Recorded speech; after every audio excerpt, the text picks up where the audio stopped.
जय जगन्नाथ बंधुगण। आज माँ लक्ष्मी अपार कृपा बर्षिब एई तीनोटी भाग्यशाली राशि उपरे। जीवन रे धन समृद्धि एवं शांतिर वृद्धि देखाजिब। जदि आपण एही राशि मध्यरु गोटिए रे पढ़ंती तेबे एई वीडियो अवश्य देखंतु। आजिर दिनटी आपणक पई शुभ संदेश नहीं आसीची। वीडियो को लाइक शेयर एवं सब्सक्राइब कर दियंतु। दैनंदिन राशिफल और जीवन उन्नति संबंधी उपदेश वीडियोटी को पूरा देखिए। आज पवित्र श्रावण मासर गुरुवार। आज अनेकर राशि उपरे रहिबो माँ लक्ष्मी कृपा। प्रथमटी मेष राशि। आज आपणक राजनीति रे प्राधान्य विस्तार करिवे।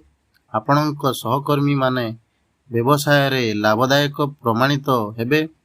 आज जानवाहन किणिबार आपणकर पुराणा इच्छा पूरण हेबो। बेकार लोकंको नियुक्ति मिलिबो।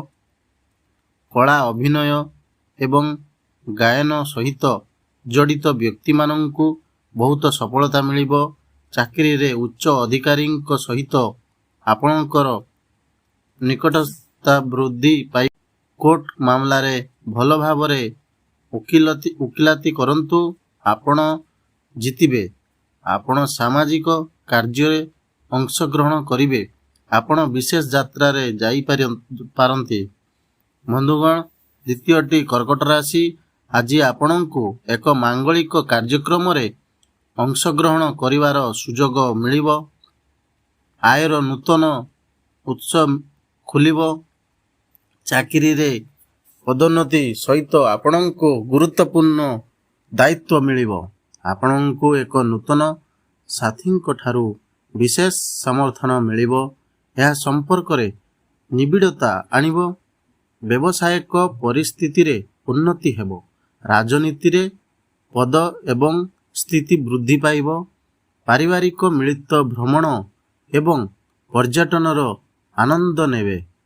चालुथिबा उपयुक्त कार्य रे प्रगति हेबार संभावना अछि। बंधुगण, धनुराशि। आज अनावश्यक दौड़ा दौड़ी बहुत हेबो। सरकारी काम रे बाधा जुगु आपण भयभीत रहिबे। मंदिर जिबार संभावना रहिबो। आपण जणे गुरुत्वपूर्ण व्यक्तिंक सहित साक्षात करिवे। आपणको व्यवसाय रे कठिन परिश्रम करिवा को पड़िबो। आपणक बाणी परे नियंत्रण रखंतु, नचेत आपण काहा सहित झगड़ा करि पारंती। परिवारर कौनसी सदस्यंक जुगु आपण विरक्त रहिबे। आपणक चाकर आपणको व्यवसाय रे ठकी पारे, तेणु सर्वदा सतर्क रहंतु। बंधुगण, जय जगन्नाथ। यदि वीडियोटी भल लगी थाए सब्सक्राइब करने जमार भूलिबेनी। लाइक करंतु, कमेंट करंतु, शेयर करंतु। धन्यवाद। जय जगन्नाथ। जय माँ लक्ष्मी।